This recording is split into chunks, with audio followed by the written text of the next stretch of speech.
Because of the very disappointing, very underwhelming, very lackluster state of the current North American Counter-Strike scene, I've seen a few comparisons recently where people just sort of as a quick metaphor, as a joke, have called the North American scene dead, or a dead body, or a rotting corpse. I thought I saw Thorin tweet that after, or as a promo for his Counter-Strike, or not Counter-Strike, Counterpoints podcast, right?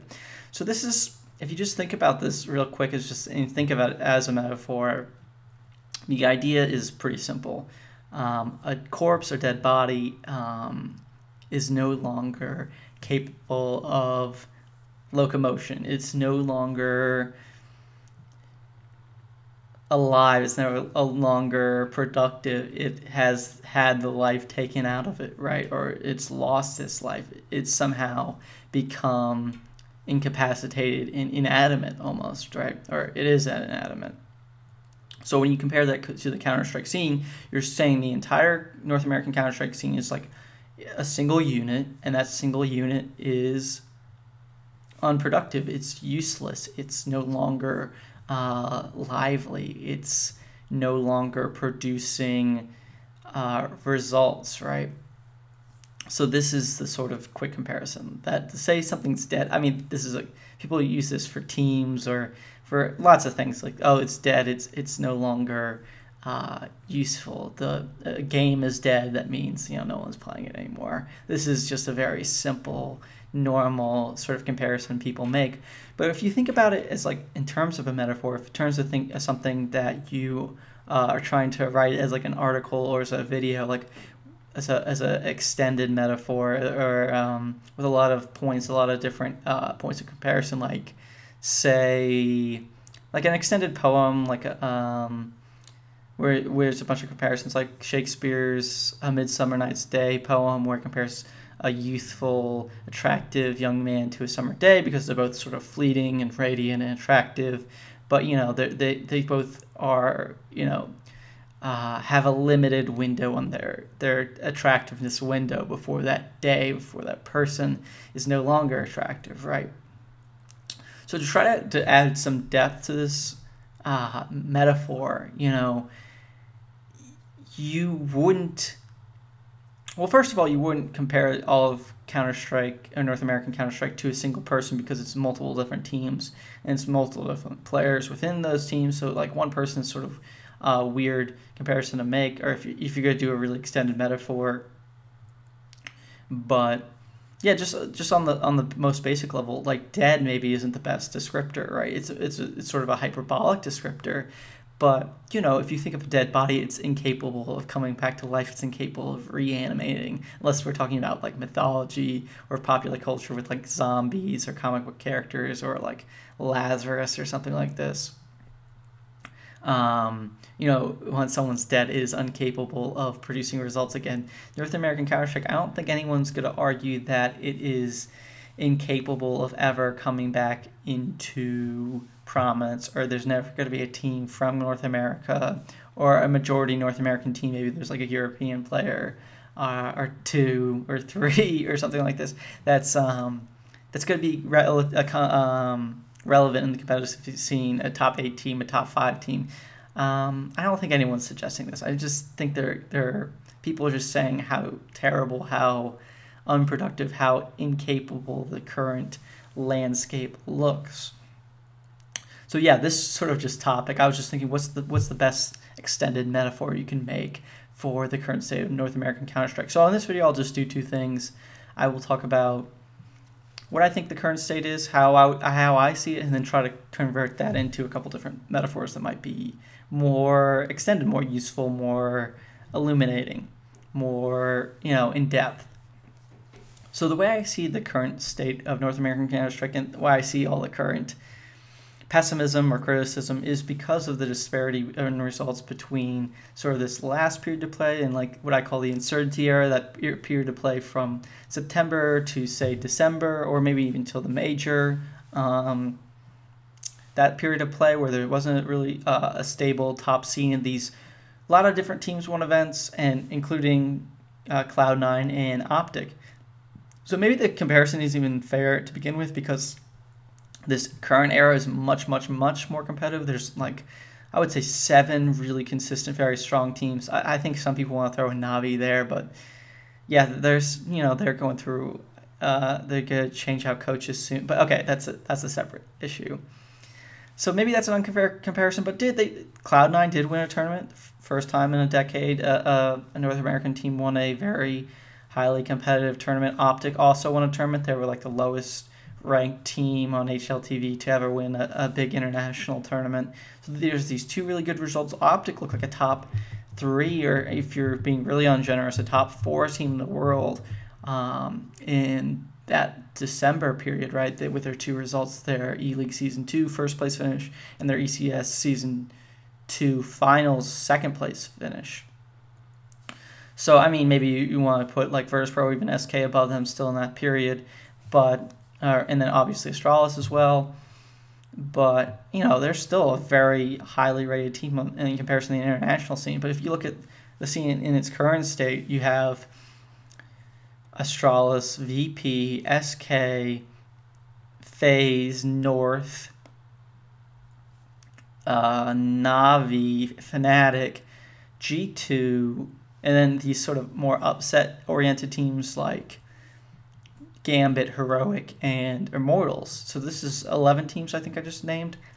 So this is a lot of teams that are very competent, produce results much more recently and have much greater potential on paper. Potential. They look much more competent than any North American teams. No North American teams made it out of the E-League Major Swiss system. They didn't make it out of groups at DreamHack Masters Las Vegas. They didn't make it out of group. None of them made it out of groups at IEM Katowice. With Stanislaw leaving Optic, they suddenly look like they're deteriorating. I think they had an 0-5 record or something abhorrent like that at IEM Katowice, right? They did not look strong at all. Then Cloud9 haven't produced any results since they won ESL Pro League Season 4. I think they've been to 5 or 6, depending on how you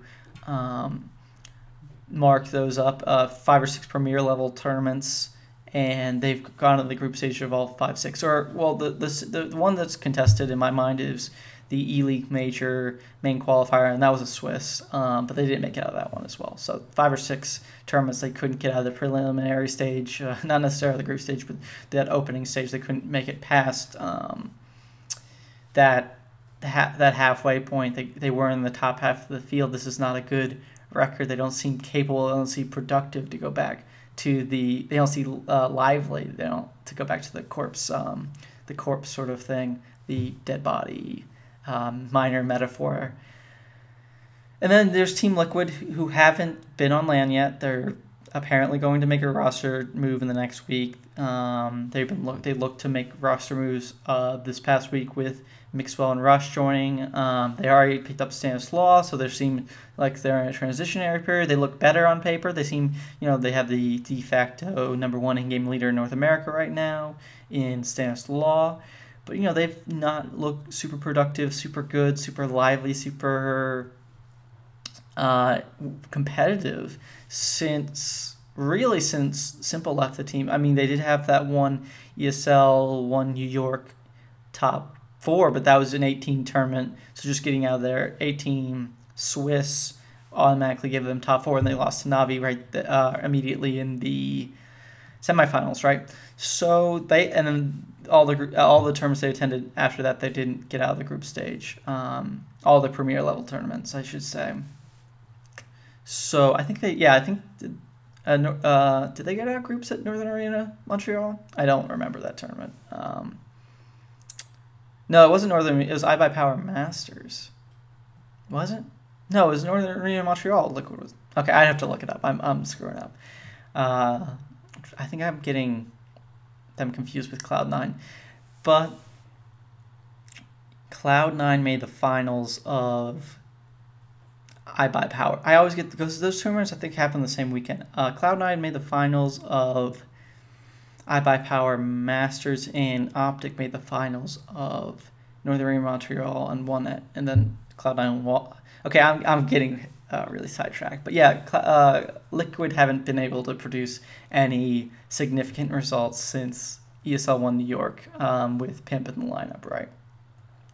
So you can't really say they're productive, they're lively, they're alive, they're vibrant, yet.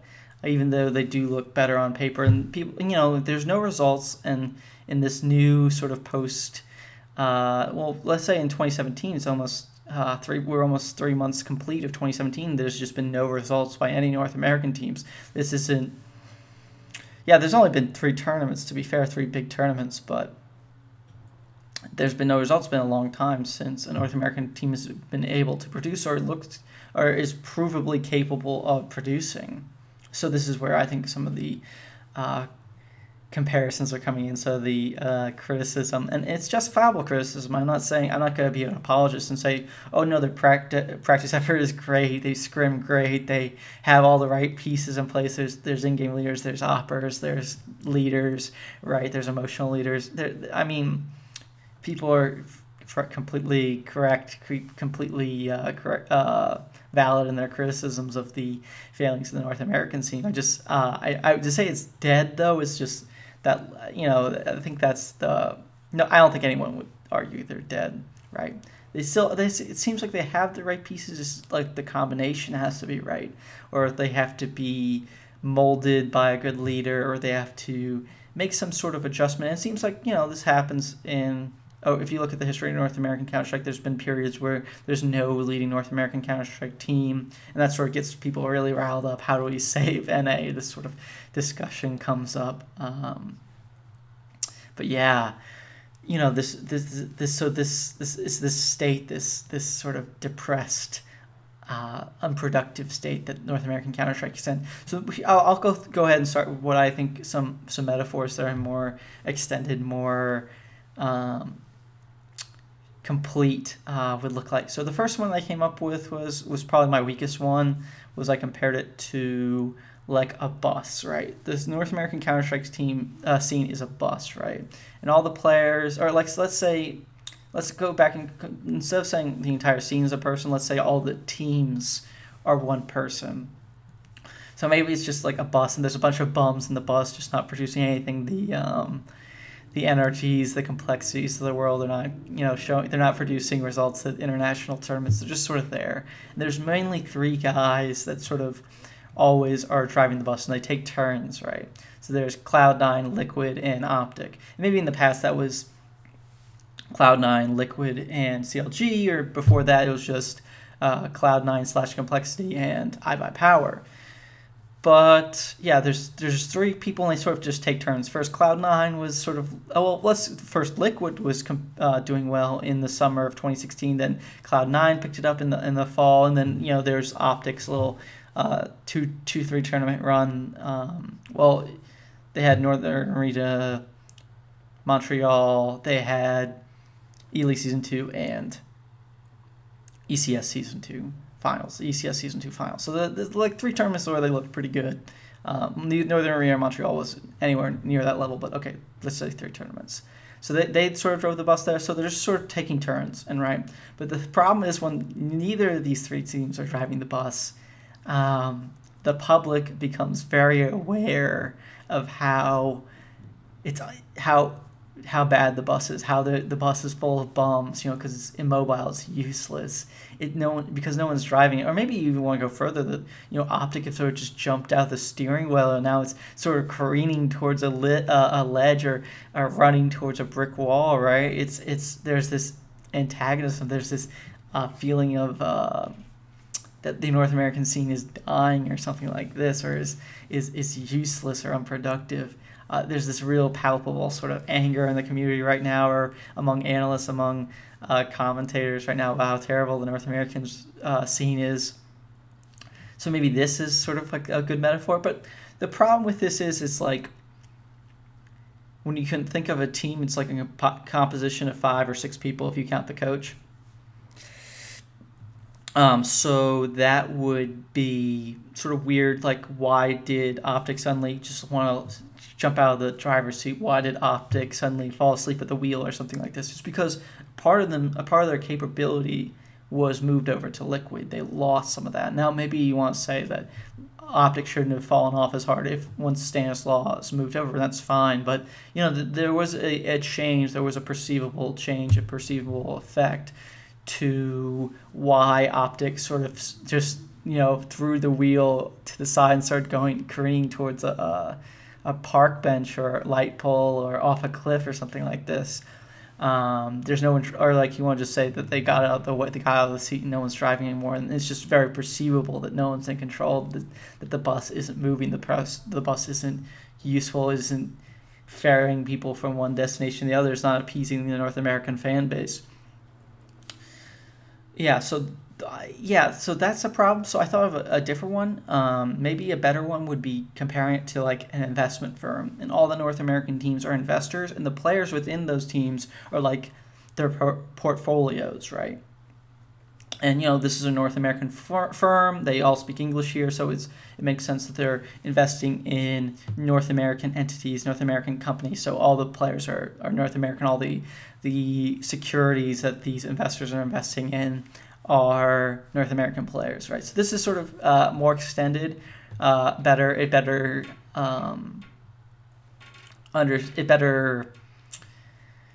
visualizes, better. What's the word I'm looking for? Better captures, I guess, is a decent enough word to use there. What the North American scene is like. And how the whole mechanism, but maybe like to talk about optic jumping out of the wheel, maybe this is like a recession, and maybe there's three main big performers, the big, like the bond department or something like this is typically like the huge money makers for the firm, and they're just not producing anything. It's like the housing crisis or something like this. They're just they can't find any returns. They're losing all the money that they thought was gonna. They spent all this money to buy these securities, and now they're completely dropping in value, right? And it seems like they can't make any money, can't make any returns. Maybe they just want to dump the whole company. Should just be dumped, should be destroyed, should be filed for bankruptcy. It should be destroyed or something like this. But I like this because I like this metaphor because you can sort of talk about individual investors, and you can talk about the tendency of teams. Like, one bus driver is as good as another bus driver, I guess. Maybe you can talk aggressive or not aggressive driver of a bus. But like with investors, there's like categories of investors. Like maybe you want to compare selfless to like a penny stock investor who sees these like not super attractive investments, but they go for it, they put it in their portfolio, and they hope that they keep doing this over and over, and then hopefully they get the big return. They're gonna get a big buyout for the player. A player like Reckless or is that how you say that? It's like Skylar backwards. Anyway. I don't know how to pronounce that guy's name actually, but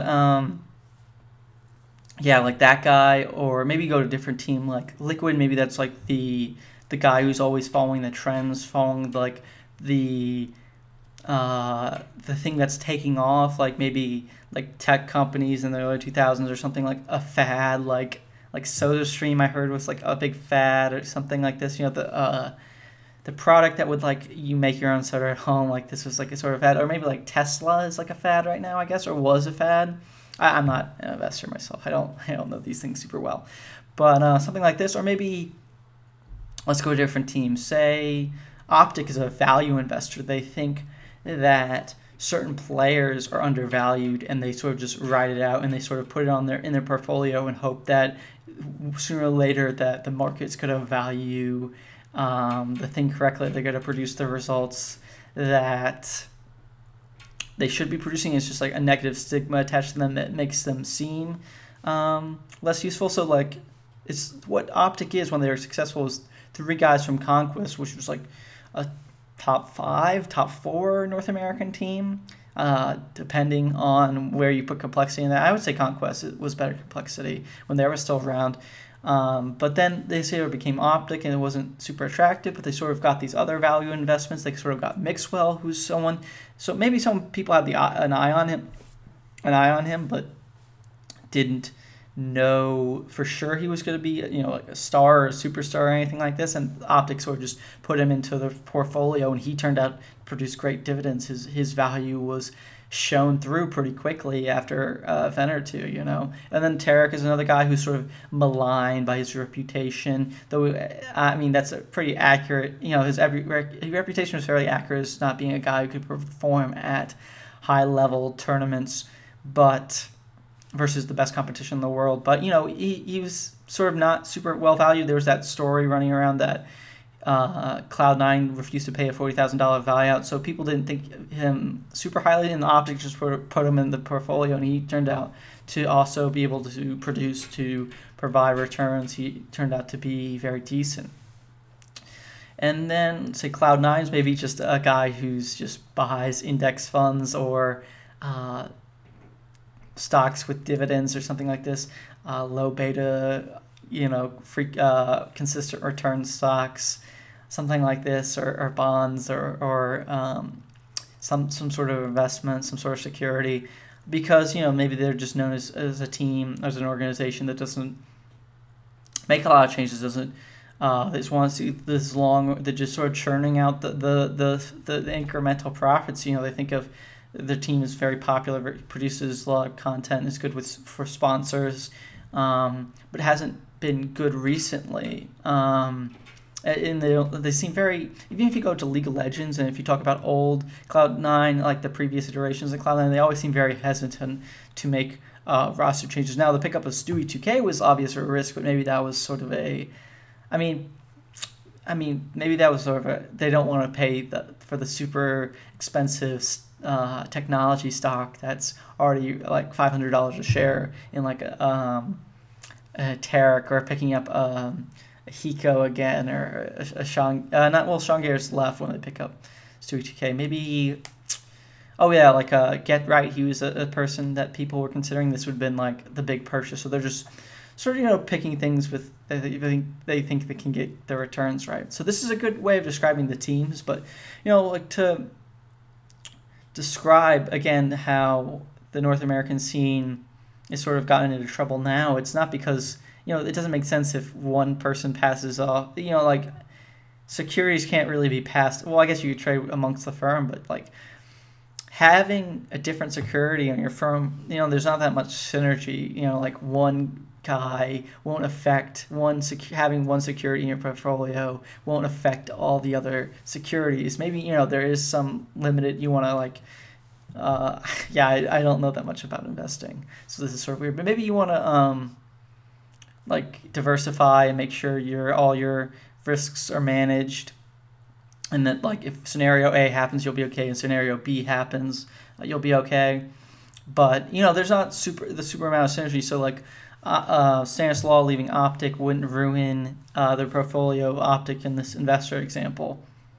So my last, I think, and this is probably the best analogy I thought of, maybe you guys in the comments can think of something like better, is like if you're thinking of a North American Counter-Strike, or the North American Counter-Strike scene, as an art school or an art studio, and the teams are the students or the artists. The student artists are just the artist, and the players and the coaches and the staff and all the infrastructure of the team is like the paint. Well, let's say the players are the paint, the coach is like the brush, or the equipment, or whatever equipment you want to use to put the paint onto paper or to the canvas, and that the infrastructure and everything else is the surrounding equipment, like the canvas and all that. So yeah, and then what I would say to describe how the North American Counter-Strike scene is bad right now is that just the equipment, well, maybe not the equipment's good. Let's say the studio, the art studios likes to spend a lot of money on the equipment, a lot of great canvases and a lot of stuff. I don't know what other art equipment you need, like the vest part, the schmuck or whatever it's called, the apron that they wear. I don't know what those things are called. Yeah, but like maybe they spend a lot on that stuff, but they don't. There's just not a lot of good paint in the studio. They don't have any good colors. They don't have good, the actual thing that you're supposed to create the beautiful portrait, the beautiful painting, the very beautiful landscape with. It's just not very good. Maybe the colors don't. They're too runny, or they don't mix well together. Maybe they don't. There's just not enough shades. There's not enough variation. Everyone just wants to be the star player instead of like there's no support player. There's no opera. Um, there's no leader. There's no in-game leader. Right? There's just maybe it's just there's just a bunch of reds and there's a bunch of blacks, but there's not a bunch of greens and not a bunch of blues. There's not a bunch of like white and like all the other colors. And maybe you only need like 5 colors, like the primary colors and the secondary colors, to have enough to make the brilliant painting. But they don't have. They just have too much of one thing, and instead of trying to get the other colors they need to complete the portrait, they're just getting more like shades of red or shades of whatever color, right? There just has too much of one role in a team, or they don't have the right diversity, they don't have the right people to play other roles. They try to convert one color into a different color, and it doesn't work out well. They don't have a good color palette in their paintings. They can't produce maybe in a very limited way with the personnel they have, they can produce something. They can produce something decent enough. They can be a decent painter, produce decent pieces of work, go to tournaments and have a top 8, a top 6. If you were using that weird format, we can have top 6s. But yeah, maybe there's just the equipment, the basic material, the paint or the charcoal, the stencils or whatever coloring or apparatus that's put onto the canvas isn't very good. It doesn't work. And I think that's what the North American scene is like. Maybe there's a wrong mentality of the lack of roles. This is sort of the problem, right? So these artists, even with whatever technique they use, they have to sort of adjust their style to what the limited equipment, and maybe the org, like a Selfless has found a style that works with what equipment they have to make it to be a not a successful artist. I don't think anyone's saying like Selfless or something like this is successful, but then maybe they're making do with what they have. Their strategy fits to what the scene exists, to what exists in the scene. But maybe then someone like Liquid is always trying to go to different studios and try to find the right best equipment, the best paint to make the beautiful picture they want to make, and they're very ambitious in that sense. And maybe Optic found this great color from Spain that mixes that dumb pun, right? So there's this, I think, metaphor works pretty well. And then maybe you can do something similar, I thought, with like cooking, like maybe it's these chefs who have different styles, but maybe the ingredients, they're like a seafood restaurant or they're a steak restaurant. They're just not getting good meats, getting good materials. So it's sort of a very similar analogy with that one. So that's sort of the best I can come up with if I was just sort of want to do this fun mental exercise. Well, it's fun for me, and maybe you think Dead's perfectly good just because you're an angry North American fan, but that's just sort of what I come up with. If you thought of anything better, I'd like to hear it in the comments. All right, thanks.